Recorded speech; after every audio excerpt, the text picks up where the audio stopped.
So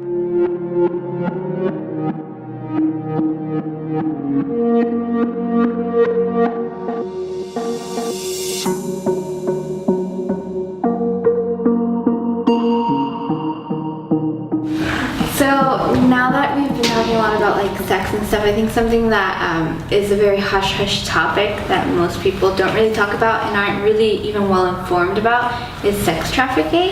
And that's a very extreme way of showing how sex has become such a negative part of our society when it really was all meant to be positive. Sex trafficking is the second worst crime in the whole world, and it's very prominent here in California. Actually, Orange County is one of the biggest chains of sex trafficking, especially with younger kids. And that should just prove to us about how this sex thing has just gone way out of control. These poor little girls and victims of this horrible sin that was never meant to be a sin in the first place.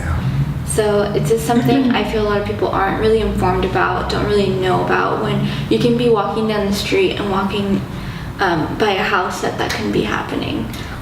So last semester we went on a mission trip to Streetlight Ministries in Arizona, and we spent some time with some of the girls who had come through the sex trafficking organizations in that area in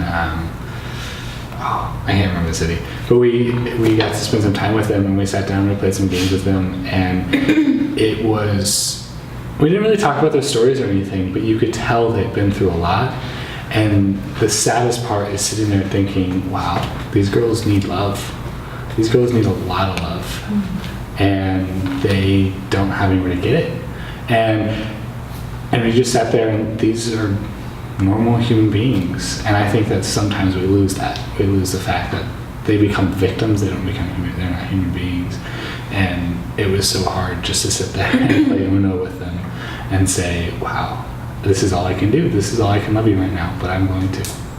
Yeah, I think one of the most impactful things for me was, you know, I hear all of these statistics about human trafficking, and it's just this number that kind of floats around in my mind, and it's such a large number that it becomes overwhelming that I don't even spend time really dissecting what that entails. And to sit across the table and play a board game with not a number but a name and a real person, and to connect with them in that way really broke my heart, just because the overall need, I would say, amongst those girls was just attention, affection, appropriate affection, and love, and genuine love, and not, hey, I'm going to spend these 10 minutes with you because you're a victim, but I want to spend this hour with you because I'm interested in who you are.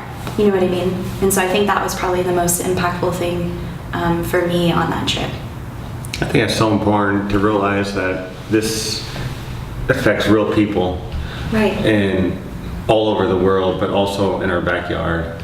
And it happens all the time. And it happens in big events like the World Cup, the Super Bowl, World Series, events like this at a high rate. But it happens every single day around us. And I think one of the important factors for us to realize is that we could be aware of the signs of human trafficking around us, be aware of the signs around us of sex trafficking.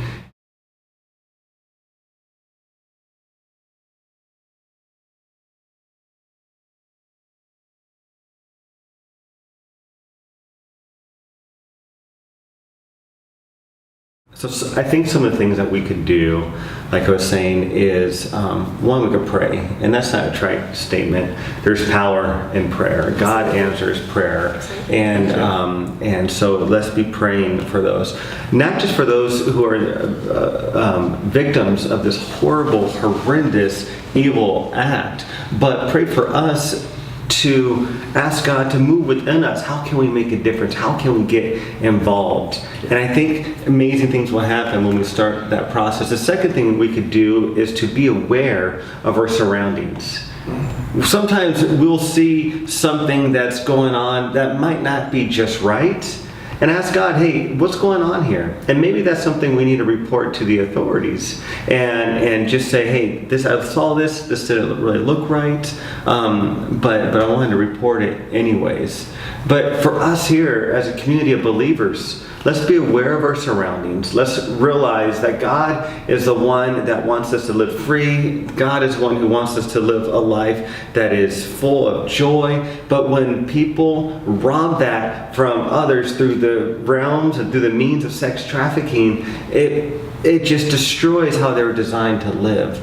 And so let's look for opportunities to rebuild the love and the faith and the trust in those who have been involved in this industry. And there's lots of ways to get involved.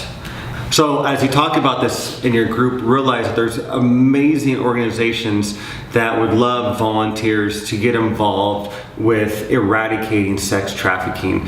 The one organization that comes to mind right now is the Polaris organization, and this is probably the United States leading organization in putting an end to human trafficking. Another great organization to get involved with is Stop the Traffic, and they have stopped the traffic all over the world. And these are organizations that will empower you, allow you to volunteer, allow you to serve, as well as give you curriculum on going through and being aware of these issues all around the world, but yet right here in your own backyard. And so as you talk about this in your group, talk about as a group how you can get involved to end sex trafficking. Talk about as a group of what you can do this week to make a difference in the lives of those who have been victim to this horrific, evil act of sex trafficking.